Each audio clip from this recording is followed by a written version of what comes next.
the Sphinx gets described as a gateway. Like, there is a lot of legitimate reasons to think that there's something below that structure. They had gone in under the Sphinx and looked at chambers, and they found chambers beneath the Sphinx. Like, they 100% found chambers beneath the Sphinx. In the Sphinx temple, when you go in there is indeed evidence for shafts that go down. I think if there are chambers down there, and if there's anything in them, or there was, it's long gone. Did you know about the mysterious Osiris Shaft hidden within the Giza Plateau? This fascinating archaeological site, often overshadowed by the grandeur of the Great Pyramids and the Sphinx, harbors secrets of ancient Egyptian civilization.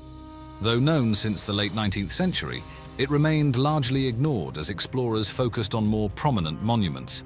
But the Osiris Shaft has its own story, one that has gradually unfolded over time.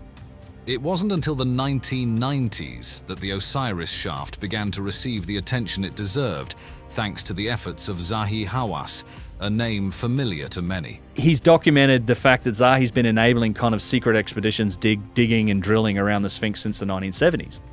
Under his direction, a thorough exploration was undertaken, revealing the shaft's complex architecture and its connection to ancient Egyptian religious thought. However, accessing the deepest parts of the Osiris Shaft wasn't easy.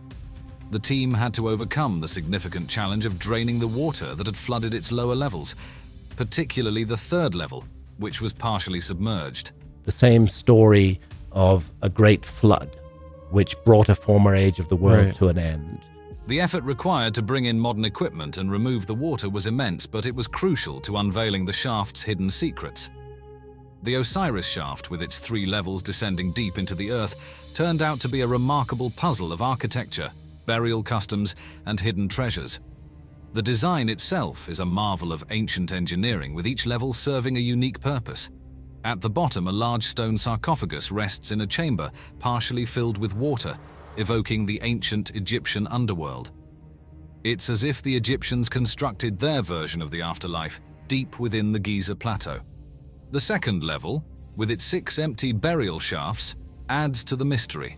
Were they looted, or were they never intended to hold anything? This level offers insights into burial practices and rituals, though some aspects remain unclear. Despite the absence of inscriptions that could pinpoint who built the shaft and when, the artifacts discovered within, pottery shards, fragments of stone vessels, and other small items, suggest the Osiris Shaft dates back to the New Kingdom period. These artifacts provide valuable clues, helping researchers piece together the history of this incredible structure. One of the most poignant discoveries was the mummified remains found in the smaller chambers surrounding the central sarcophagus. These remains offer a rare glimpse into the lives of ancient Egyptians, revealing details about their diets, lifestyles, and perhaps even their deaths. Let's take a moment to talk about Osiris, the ancient Egyptian god of the afterlife, death, and rebirth. According to mythology, Osiris was betrayed by his brother Set, leading to a story of death, dismemberment, and resurrection that reads like an ancient epic. His wife, Isis, reassembled him and brought him back to life, making Osiris a symbol of the eternal cycle of life, death, and rebirth. The Osiris Shaft is thought to be a 3-dimensional tribute to this epic tale. But over here we have the god Osiris from Egypt, remembered by the ancient Egyptians as a bringer of the gifts of civilization. At the shaft's deepest point, there's a chamber filled with water, believed to represent the underworld. Standing before the large stone sarcophagus, which symbolizes Osiris's tomb, one can almost feel the connection to his journey through death and his role as ruler of the afterlife. But why was such a place built? One theory is that the Osiris Shaft served as a site for initiation rites, a kind of spiritual boot camp where participants underwent trials symbolizing death and rebirth, mirroring Osiris's experiences. These rites were believed to impart secret knowledge and bring about a spiritual transformation in the initiates. Some even speculate that the shaft's design was influenced by the stars, aligning with celestial bodies associated with Osiris and the afterlife. The shaft may have been a bridge between Earth and the heavens, representing the soul's journey after death. What's truly fascinating is how the structure of the Osiris Shaft and the artifacts found within echo ancient texts like the Pyramid texts and the Book of the Dead. These texts offer a window into the Egyptian view of the afterlife, complete with references to water, boats, and the importance of sarcophagi. The shaft can be seen as a stone-bound version of these ancient scrolls, a tangible connection to the beliefs and rituals of a long-lost civilization. Buried deep within the limestone bedrock, the Osiris Shaft is a three-level labyrinth that masterfully combines practicality with a touch of the mystical. Let's explore what makes the architecture of the Osiris Shaft so intriguing. The design and construction of the shaft are nothing short of remarkable, showcasing the advanced planning and building techniques of the ancient Egyptians. The precision with which they carved out these chambers from the bedrock reflects their deep understanding of the earth beneath them. The entrance to the shaft is marked by a rectangular opening that leads to a vertical drop of about 10 meters. This isn't just a hole in the ground, it's a carefully crafted vertical shaft, requiring the removal of large amounts of limestone using tools made from harder stones and metals, ropes, and wooden scaffolding. This feat of engineering is a testament to the skills of the ancient builders. The first chamber encountered is modest, devoid of decorations or treasures. Its simplicity might have been intentional, serving as a waiting room or a space for preparing for something more profound deeper within, possibly purification rites. The real intrigue begins at the second level, where another shaft descends another 20 meters. This chamber is more complex, containing 6 empty burial shafts that have sparked much speculation. Were they looted, or were they always meant to be symbolic? These shafts could have been used for actual burials, or perhaps represented the journey to the afterlife. The third level is the most dramatic. Descending yet another shaft, now 30 meters below the surface, you find a large stone sarcophagus at the chamber's center. This chamber, partially filled with water from the natural aquifer, isn't just a burial place. It symbolizes Osiris's tomb, tying into themes of rebirth and purification in Egyptian mythology. Graham Hancock is a name that often sparks lively discussions about ancient civilizations. Known for his books like Fingerprints of the Gods and Magicians of the Gods, Hancock's theories often challenge mainstream archaeological narratives. Let's consider how Hancock's unconventional ideas might offer new insights into the mysterious Osiris Shaft. I think there's a lot more remains to be discovered under the Giza Plateau. Yeah. Hancock's theories often revolve around the idea of a lost advanced civilization, one that predates known history and possessed advanced knowledge of astronomy, architecture, and mathematics. I believe that it's worth considering the possibility of a remote common ancestor, which passed down key information that was inherited by later cultures. Hancock might suggest that the Osiris Shaft, with its intricate design and possible astronomical alignments, serves as a time capsule from this sophisticated society. Could this ancient marvel be older than we think, or was it built with knowledge handed down from this enigmatic civilization? Hancock is also fascinated by how ancient structures align with the stars. While he hasn't specifically identified the Osiris Shaft in his star maps, it's easy to imagine it fitting into his broader theories. Could the shaft's orientation indicate a connection to celestial events or constellations associated with Osiris and themes of death and rebirth? That is who Osiris is. His image is seen in the sky as the constellation of Orion. Hancock's work suggests that many of Egypt's ancient monuments are part of a larger cosmic blueprint, with the Osiris Shaft possibly being another piece of that puzzle. One of the more dramatic aspects of Hancock's theories involves global cataclysms, particularly those caused by comet impacts during the Younger Dryas period, around 12,800 to 11,600 years ago. He proposes that these catastrophic events might have wiped out the advanced civilization he theorizes about. When we look at the water in the lower levels of the Osiris Shaft, Hancock might see it as more than just groundwater seepage. He could interpret it as a symbol of the world-altering floods his hypothesized civilization endured. Do you believe in the possibility of multiple ancient cataclysms? The Great Pyramid, mostly that's the one that's been studied. We actually haven't done a whole lot of studying on the other pyramids. It's something that's severely lacking. In fact, we've not even cleared off the bases of some of the other pyramids up at Giza. It's crazy. So you can understand why people start to question the historical narrative. The reality of them is probably stranger and more interesting than anything people can think up in terms of fiction. For centuries, we've believed that the ancient Egyptians were the masterminds behind this architectural marvel. But what if they weren't? What if instead, they simply moved into these colossal structures? Join us as we explore groundbreaking theories, unravel new discoveries, and challenge everything we thought we knew about one of the 7 wonders of the ancient world. I'm willing to accept that the Great Pyramid was largely completed by the ancient Egyptians. The Great Pyramid of Giza, built during the 4th dynasty of Egypt for Pharaoh Khufu around 2580 to 2560 BC, has long captured the imagination of people worldwide. The discovery of its entrance and the subsequent exploration of its interior chambers have significantly deepened our understanding of ancient Egyptian architecture and burial practices. For centuries, the entrance to this monumental structure was a mystery. Originally, the pyramid was encased in smooth Tura limestone, which concealed any openings.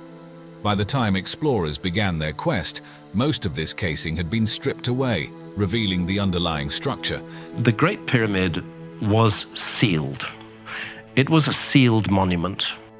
The first recorded discovery of the entrance dates back to 820 AD when the Caliph al-Mamun ordered an expedition to uncover the pyramid's secrets. The Caliph al-Mamun, who was running Egypt at the time, wanted to get inside the Great Pyramid. His workers supposedly found the hidden entrance after hearing a stone fall within the pyramid. They located the entrance about 17 meters above the ground on the northern face, slightly to the east of the central axis. This discovery led them to a descending passageway. From the entrance, the descending passageway measures about 1.2 meters high and 3.5 wide, sloping downwards at an angle of approximately 26 degrees. Is there not a hidden chamber as well? In fact, there is a whole underworld at Giza. This is beginning to be recognized. This passage extends for about 105 meters into the pyramid, eventually reaching the subterranean chamber, also known as the pit. This chamber lies beneath the pyramid, carved into the bedrock, and is unfinished, roughly hewn, and not fully smoothed out like other parts of the pyramid. Measuring approximately 27 by 14 meters and about 8.6 meters high at its highest point, the chamber's purpose remains unclear. We actually don't know what these chambers were for. No burial of any pharaoh was ever found inside the Great Pyramid. Some theories suggest it was an early attempt at a burial chamber or simply an unfinished part of the construction. Halfway along the descending passageway, an ascending passageway branches off upwards. Similar in dimensions to the descending passageway, it extends for about 39 meters before reaching the Grand Gallery. The entrance to the ascending passageway was originally concealed by a stone block, adding an extra level of security. The Grand Gallery is one of the pyramid's most impressive features. It is a steeply inclined corridor, measuring about 46.6 meters in length, 8.6 meters in height, and 2.1 meters in width at the base, narrowing slightly towards the top. The walls of the Grand Gallery are lined with precisely cut stones, and the ceiling consists of corbelled stone blocks, creating a vaulted appearance. The floor has a series of slots, possibly for the placement of beams or to aid in the transportation of heavy objects. Approximately halfway along the Grand Gallery, a horizontal passageway leads to the so-called Queen's Chamber. This chamber is smaller than the King's Chamber, measuring about 5 3/4 meters by 5 1/4 meters, with a height of 6 1/4 meters. The walls are smooth and the ceiling is pointed, forming a gabled roof. The exact purpose of the Queen's Chamber is still debated. It might have been intended as a secondary burial chamber or a symbolic chamber for the pharaoh's spirit. Continuing up the Grand Gallery, a horizontal passage leads to the King's Chamber, the most important room in the pyramid. The King's Chamber is rectangular, measuring about 1.5 by 5.2 meters, and has a flat roof composed of massive granite beams. The chamber's walls are also lined with granite, and the floor consists of large granite blocks. Inside the King's Chamber is a large granite sarcophagus, believed to have held Khufu's body. The sarcophagus is too large to have been brought in through the existing passages, indicating it was placed during the construction of the pyramid. Above the King's Chamber are 5 relieving chambers, designed to distribute the weight of the pyramid and prevent the roof of the King's Chamber from collapsing. These chambers are separated by large horizontal slabs of granite, each layer relieving some of the weight above.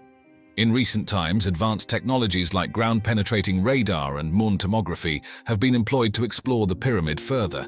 These methods have led to the discovery of previously unknown voids and chambers, such as the Scan Pyramid's Big Void, a large empty space above the Grand Gallery discovered in 2017. The purpose of this void remains a mystery and continues to be a topic of ongoing research and speculation. The area surrounding the Great Pyramid of Giza, also known as Khufu's Pyramid, has been a treasure trove of archaeological discoveries. I think there's a lot more remains to be discovered under the Giza Plateau. Yeah. These finds offer remarkable insights into ancient Egyptian civilization, their burial practices, religious beliefs, and daily life. One of the most intriguing discoveries is the solar boat pits, unearthed in 1954 by Egyptian archaeologist Kamal El-Malakh. These pits contain 2 intact boats buried near the Great Pyramid, positioned on the southern side. Known as solar barks, these boats were believed to serve a dual purpose. They were intended for Khufu's journey with the sun god Ra across the sky during the day and through the underworld at night. Another theory suggests they might have been used in the funerary procession of the pharaoh. The boats are made of Lebanese cedar wood, meticulously assembled without nails. The larger boat measures about 43.6 meters in length and features a sophisticated design with a cabin, oars, and rope bindings, using a technique known as mortise and tenon. The first boat was painstakingly reconstructed over 14 years by Egyptian conservator Ahmed Youssef Mustafa and is now displayed in the Khufu Boat Museum beside the Great Pyramid. The second boat remains in situ, awaiting advanced preservation techniques. In the early 1990s, Egyptian archaeologist Zahi Hawass and his team made a groundbreaking discovery southeast of the Great Pyramid, the tombs of the workers who built the pyramids. The tombs provided evidence that the builders were paid laborers who worked in 3-month rotating shifts, reflecting the societal structure and economy of the Old Kingdom. The tombs contained skeletal remains showing signs of healed injuries, indicating that workers had access to medical care. Pottery shards, tools, and remnants of food supplies such as bread and beer were also found, shedding light on their diet and daily life. The presence of beef and fish bones suggests that the workers received good nutrition. The tombs were simple, yet carefully constructed from mud brick and limestone, indicating a level of respect for the workers. Some tombs had hieroglyphic inscriptions and modest grave goods, signifying the workers' social status and the reverence afforded to them. Another significant discovery was made in 1925 by American archaeologist George Reisner when he uncovered the mastaba of Queen Hetepheres I, the mother of Khufu, in the Giza necropolis. Located to the northeast of the Great Pyramid, the tomb was initially hidden under debris. The tomb contained a large cache of funerary equipment, including a golden throne, a gilded bed with a canopy, chairs, a palanquin, and various personal items such as jewelry and cosmetic boxes. The craftsmanship of these items highlights the luxurious lifestyle of the royal family and the high level of artisanship of the period. Interestingly, Hetepheres' body was never found, leading to theories that her mummy might have been relocated or never placed in the tomb. Some suggest the burial equipment might have been prepared in anticipation of her death, but used for another purpose. The remains of Khufu's pyramid temple have been uncovered through various excavations conducted over the years, with significant contributions from archaeologists such as Mark Lehner and Zahi Hawass. The pyramid temple was a site for offerings and rituals to honor the deceased pharaoh Khufu. It played a central role in the funerary cult, where daily rituals and ceremonies ensured the pharaoh's immortality. The temple's remains include large limestone blocks, column bases, and fragments of statues and altars. The temple layout typically featured a courtyard, a hypostyle hall, and sanctuaries. The temple was connected to the pyramid by a causeway, which was used for processional purposes. Various small artifacts, including inscribed blocks, offering tables, and fragments of statues, have been found. These artifacts shed light on the religious practices of the time, the artistic styles, and the materials used. Notably, fragments of a life-size statue of Khufu have been uncovered, providing insights into the pharaoh's appearance and royal iconography. The tomb of Khentkaus III, discovered by archaeologists in the early 20th century, is also referred to as the Fourth Pyramid due to its unique design. Located to the southeast of the Great Pyramid within the Giza necropolis, The tomb features a unique design that combines elements of both a pyramid and a mastaba. It includes a stepped pyramid base with a superstructure that might have been intended as a pyramid but was left unfinished.